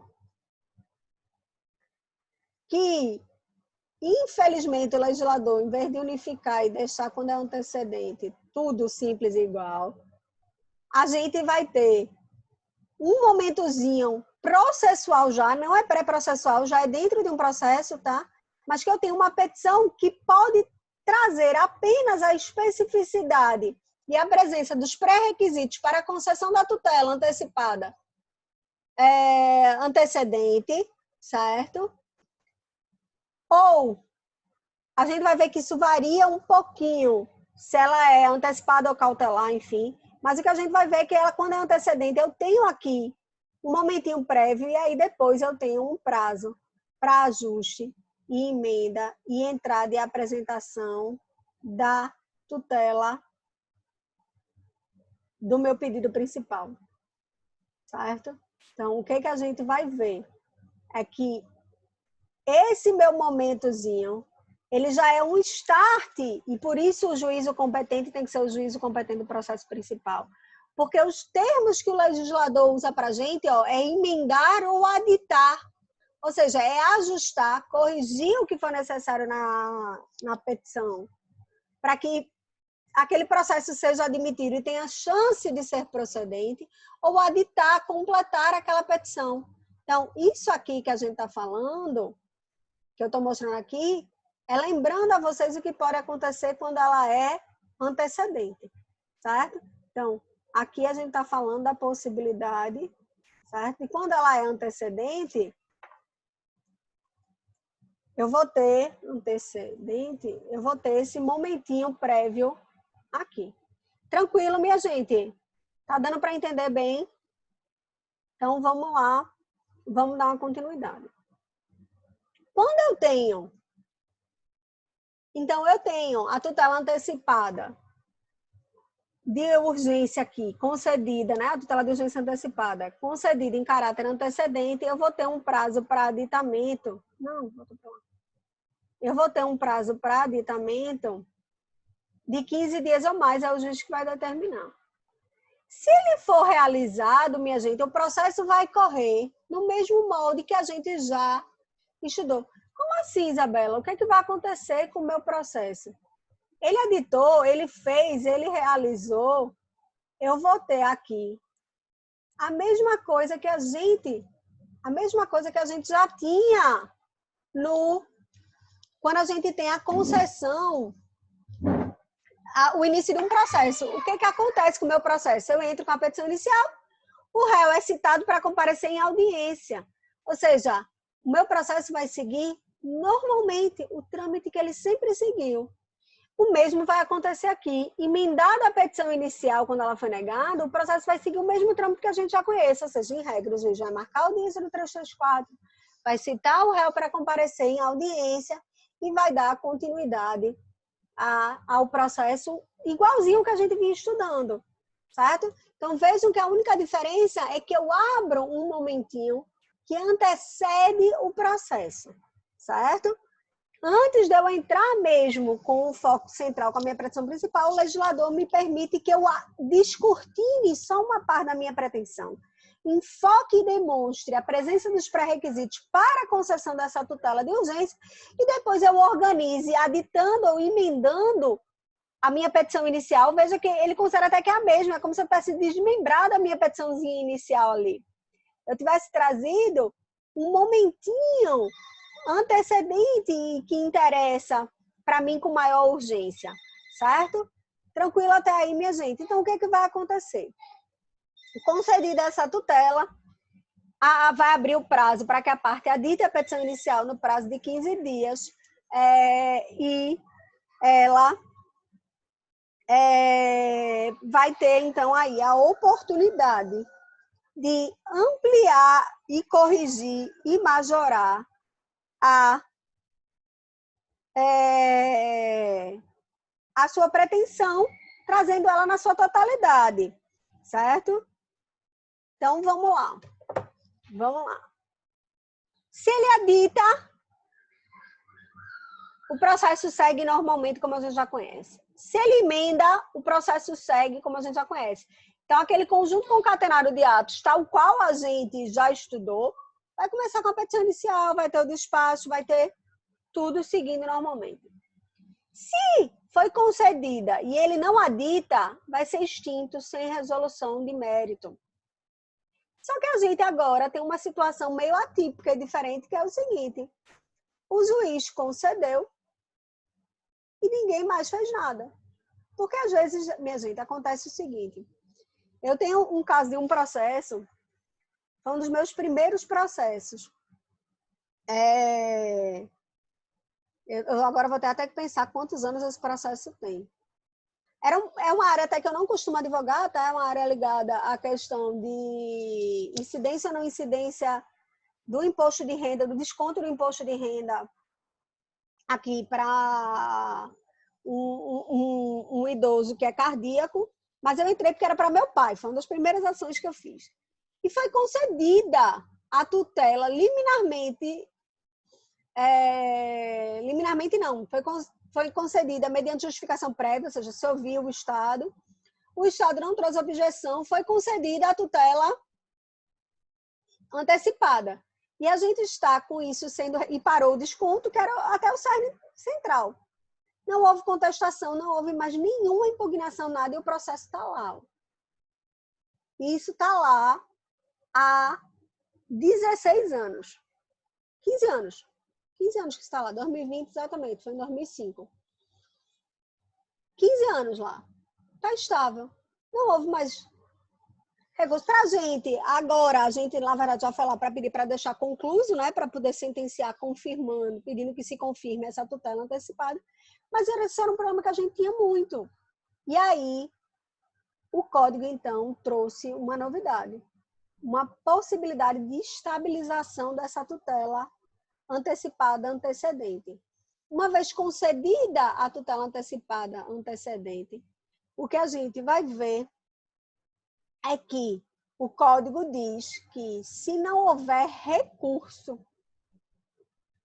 ela se estabiliza.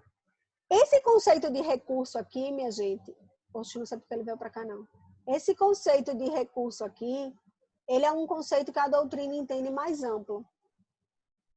poderia ter havido qualquer meio de impugnação, qualquer meio de resignação pela parte contrária com aquela decisão. Se não houve, e não houve mais nenhuma ação, não houve aditamento para o processo continuar, para que a gente pudesse sentenciar, ela vai se estabilizar. E aí vejam que interessante esses enunciados. Ó. Cabe estabilização da tutela antecipada antecedente contra a fazenda pública. Seria esse caso aqui até, viu? Não era o caso do meu pai, porque na época nem havia tutela antecipada antecedente. Então eu tinha pedido uma tutela antecipada incidental mesmo, mas que foi concedida e ninguém mais mexeu nesse processo. E ele parou de ter desconto do imposto de renda nos proventos dele há 15 anos e a matéria segue assim, sem ninguém fazer nada. Mas aí, ó, não cabe estabilização de tutela cautelar, tá? Isso é muito importante, cai muito em prova objetiva. A gente só pode falar em estabilização de tutela antecipada da tutela. Estabilização de tutela é só para tutela antecipada, não cabe para cautelar, tá? E não cabe quando ela é concedida em ação rescisória, tá? Vamos lá. Isabela, e por que o legislador não ajudou a gente e não fez o mesmo procedimento? Para mim, foi a maior perda de uma chance. Para a tutela antecedente cautelar. Ele criou um procedimento um pouquinho diferente. E isso é o ó. Isso é o ó. Então, vamos lá, o que vai acontecer? Ele seguiu mais ou menos o procedimento, minha gente, que a gente já tinha para as tutelas cautelares no Código 73. Eu entro com a minha petição inicial. Ó, a lógica aqui é a mesma, viu? Eu vou só especificar o que eu estou querendo, qual é a minha causa de pedido, qual é a minha lógica, os requisitos. Que requisitos são esses? Os requisitos para a concessão da tutela antecipada, ou seja, o perigo de dano e o perigo da demora. Então, eu vou destacar isso na minha petição, ou seja, aqueles requisitos lá do artigo 300 do Código. Vou dizer qual é o valor da causa e vou dizer o que eu vou entrar depois. Vamos dar um exemplo aqui. É uma ação de separação de corpos. Né? O casal, eu não me sinto mais segura de ficar aqui morando com o meu marido por algum motivo, enfim. Eu peço uma separação de corpos. Ó, medida cautelar. Eu não estou pedindo aqui nada para ele antecipar a fruição, nada. Só estou pedindo, garanta que ele não fique na mesma casa que eu estou. A parte vai ser citada para contestar em 5 dias. Veja que o prazo é curtinho. Interessante isso, porque no provimento do CNJ, esse prazo não estava suspenso, né? Porque os prazos para tutelas de urgência não estavam suspensos. As tutelas provisórias elas podiam continuar sendo dadas. Aliás, é uma discussão que a gente tem tido agora.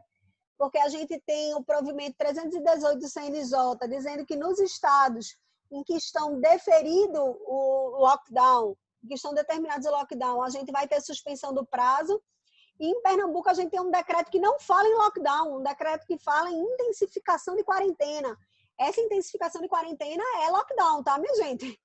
É lockdown. Então, isso começando a valer aqui em Pernambuco, isso me parece que vai sim suspender novamente os prazos processuais aqui em Pernambuco, sim. Tá? E aí, ó, não contesta, ele vai ter efeito material da revelia, pode ter aplicação. Esse foi um item, minha gente, que na prova muita gente errou. Eu frisei muito na aula que a gente estudou revelia, mas eu senti que foi um ponto que foi uma questão que muita gente não conseguiu ser redondinha, ou seja, a pessoa demonstrou que não ficou claro. Cuidado quando fala de revelia, porque revelia é um fato jurídico processual relevante, que é o fato de não contestar. Eu não contesto, eu só revelo. Que consequências vem dessa minha revelia? Depende. Depende. Então, eu não posso dizer que porque houve revelia, houve efeito material da revelia. O efeito material da revelia, que é a presunção de veracidade das alegações do autor, é um dos efeitos possíveis. Veja, vamos lá. Se eu disser, vamos pegar um exemplo bem atual, eu dava outro exemplo, mas como essa aula vai para o YouTube, eu não vou dar, eu fico devendo para dar esse exemplo em sala de aula, porque no YouTube eu tenho vergonha de postar o grau de maluquice que eu falaria nesse exemplo, então eu vou dar um outro exemplo com o coronavírus para ficar mais fácil. Eu posso dizer que todo mundo que pega coronavírus é entubado? Não. Posso? Não. Mas concordam que a intubação é um efeito possível e é o mais grave efeito até aí, que pode levar à morte, da complicação respiratória pelo coronavírus? Sim, é o efeito mais grave. Mas vejam, o ter coronavírus é uma coisa.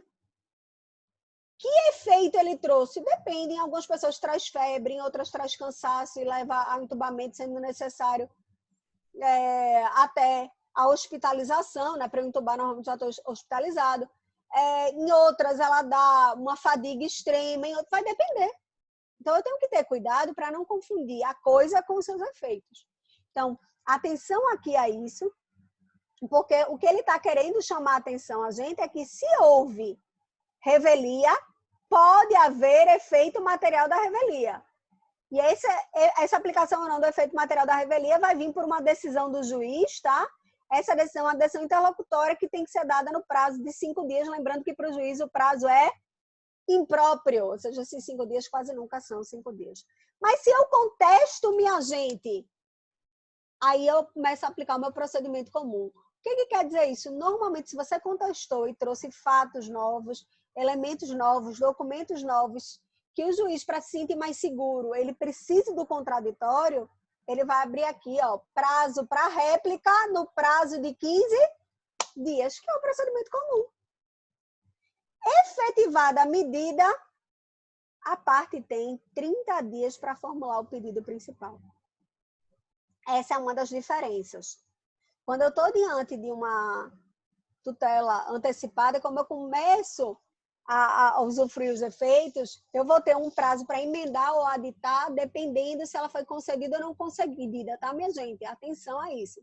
Se ela foi concedida, 15 dias ou mais. Se ela não foi concedida, deixa eu voltar aqui o slide para facilitar para vocês. Se ela não foi concedida, isso aqui que eu estou falando, ó. Se ela foi concedida 15 dias ou mais. Se ela não foi concedida, 5 dias. Vejam que na cautelar, o prazo para entrar com a petição inicial e ajustar a petição inicial da causa principal é de 30 dias e é contado da efetivação da medida, tá? Então, não é contado de se ela foi concedida ou não foi concedida. Porque aqui, muitas vezes, na citação, eu já posso ser citado tendo conhecimento de que ela foi deferida liminarmente. Então, na separação de corpos, isso é muito comum. O juiz não vai esperar muito andar, não vai deixar os dois morando na mesma casa, vai mandar parar de morar e pronto, certo? Para proteger e resguardar até, muitas vezes, a vida dessa mulher e dessa família. Tranquilo, minha gente? O que a gente... A senhora está com uma dúvida. Diga, amor. Como é que fica o recurso? Ele vai ser analisado junto ao processo e aí não vai ser mais uma tutela antecipada, já vai ser uma incidental? Antecedente, quer dizer? Não, o que acontece aqui é que muitas vezes eu vou ter... Vamos supor, deixa eu pegar aqui um exemplo. Vamos supor que isso aqui é a trilha processual normal, né? É o meu caminho na primeira instância aqui. Então, eu entrei com ela antecedente, né? E eu tô nessa fasezinha. Eu sei que depois eu vou entrar com um processo que seria isso daqui, tá? Sim. Que eu vou emendar ou aditar a minha petição inicial e aí eu vou dar prosseguimento com o processo normal. Então, o que acontece? Quando eu tenho aqui a não concessão ainda no caráter antecedente, eu muitas vezes vou ter a necessidade de levar isso aqui para a esfera recursal. Eu vou ter que levar isso aqui para cima, para o tribunal, através de um agravo de instrumento. Entendeu? Então, ela continua antecedente. Então, fica 2 processos? Não, na verdade, é porque... Isso me confunde. É porque, na verdade, eu vou ter o mesmo processo, mas eu vou ter um processo com um incidente que leva a uma autuação em apartado, que é a autuação no âmbito do tribunal, entendeu? O agravo, por isso, quando a gente tinha 2 processos, quando a gente tinha processos físicos, isso ficava mais fácil de visualizar, né? Porque a gente acabava tendo 2 pastinhas de processo mesmo. O processo correndo aqui na primeira instância e o processo correndo no âmbito do tribunal. Era por isso que ele era chamado de instrumento, porque, Carol, como o tribunal não ia ter acesso ao que estava aqui, né, ao que estava aqui na minha primeira instância, eu tinha que instruir o que ia levar para cima de tal forma que tivesse todos os elementos que o tribunal poderia precisar para julgar. Então, eu tinha que fazer esse instrumento com cópia da petição inicial, com cópia de tudo que eu fosse precisar e que tivesse de relevante aqui para o tribunal poder entender a matéria e julgar. E decidir se mantinha a decisão da primeira instância ou se a modificava, né? Se cassava essa decisão. Então, o que acontece? Hoje, quando eu tenho autos eletrônicos, a gente vai ver que eu também modifico a minha forma de ingresso, porque o agravo é um recurso que eu não dou entrada aqui, ó. Eu não dou entrada na primeira instância, eu já entro diretamente no tribunal. Então, por exemplo, no meu sistema de processo eletrônico, seja qual for, vamos dar o PJE, que é o mais comum, né, como exemplo. Se eu tiver que entrar eu estou aqui com um processo correndo na primeira instância, aqui numa vara de família, vamos supor, na quarta vara de família. Eu não concordo com a decisão que deferiu, certo? A tutela cautelar. Eu vou entrar com agravo aqui no Tribunal de Justiça já. Eu vou dizer a que processo ele remete e aí ele vai criar um novo númerozinho só para esse incidente. Então, a coisa vai ficar correndo assim, entendeu? Vai estar no âmbito do tribunal, e eu vou estar com ela aqui embaixo. A menos que o recurso tenha efeito suspensivo e suspense o andamento desse processo. Ô, Isabela, levanta esse... Vocês vão estudar isso melhor em recursos.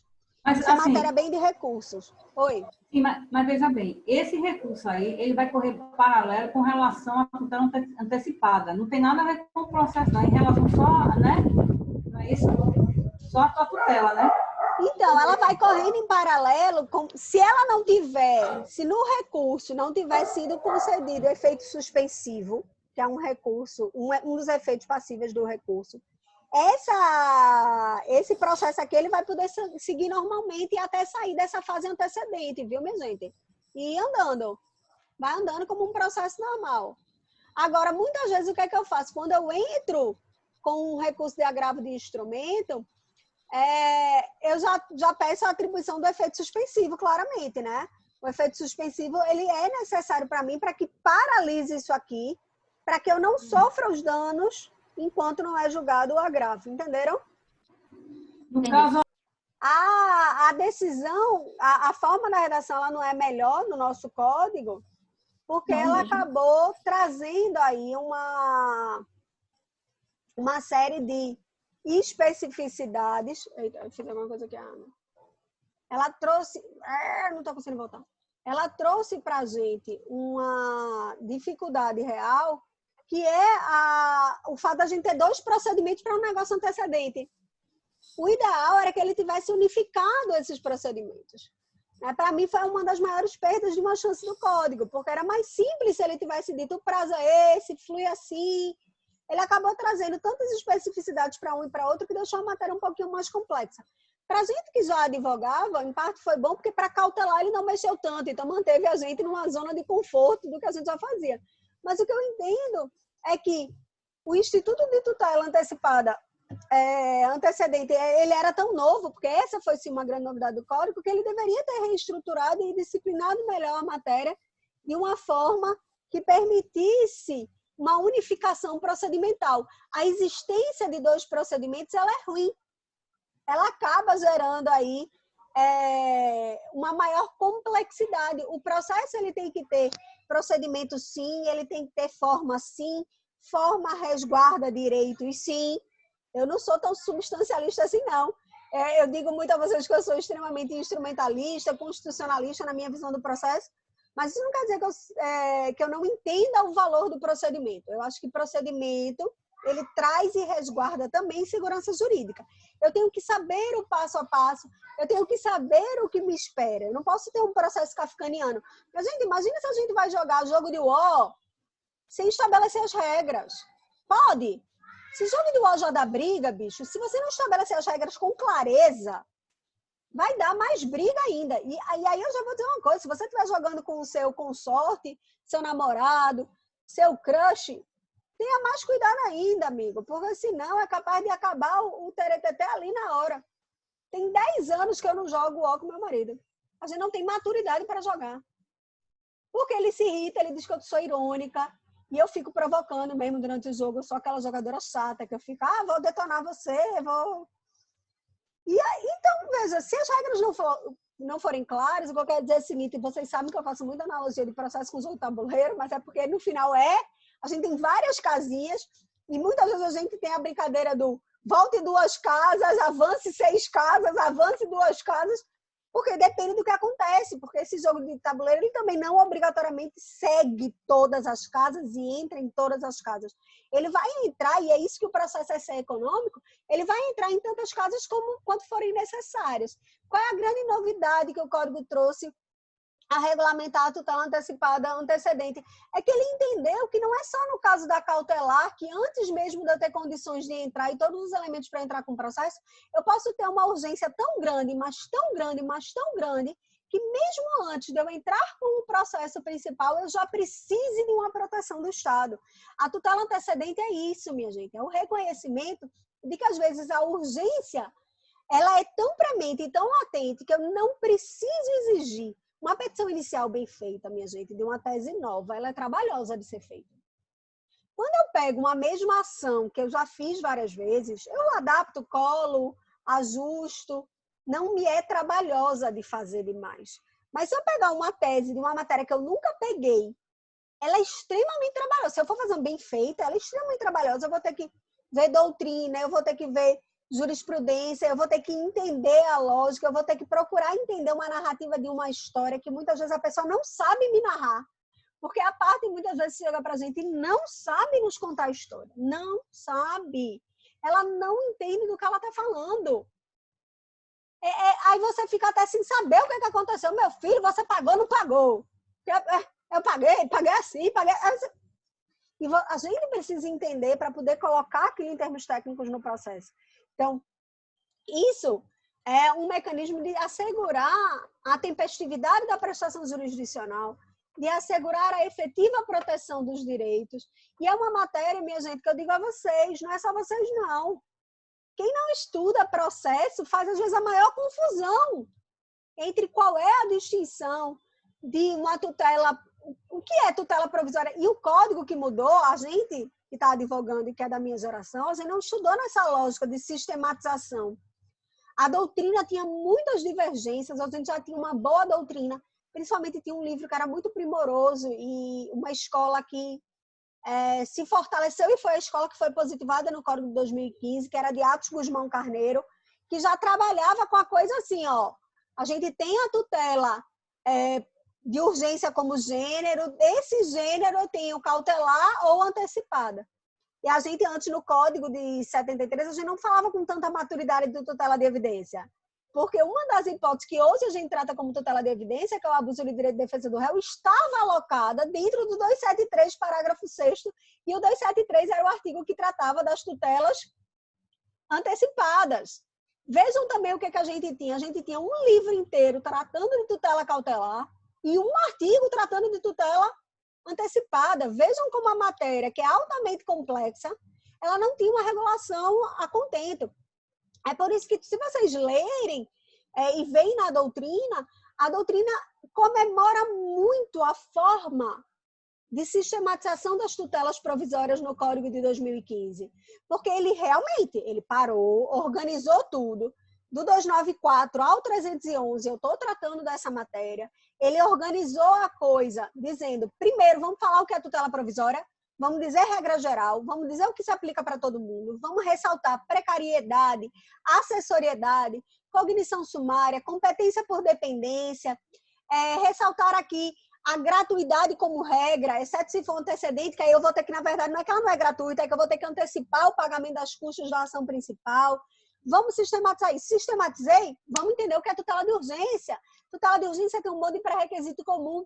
Vamos entender que se eu falo de tutela de urgência, eu estou falando de perigo da demora, eu estou falando aqui de risco de dano, de risco ao resultado do processo. Vamos sistematizar, então, o que é isso? Entendemos o que é isso? Entendemos o que é tutela de urgência? Vamos entender que eu tenho uma tutela de urgência de natureza antecipada. E quando ela é de natureza antecipada, se ela for antecedente, o procedimento é esse. E eu tenho uma tutela de urgência de natureza cautelar, que se for antecedente, o procedimento é esse.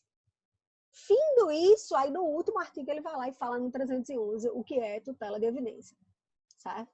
Então, é uma matéria muito importante, mas, gente, eu vou, acabando a aula aqui, eu já vou mandar para vocês uns exercícios. A gente vai começar a próxima aula resolvendo esses exercícios.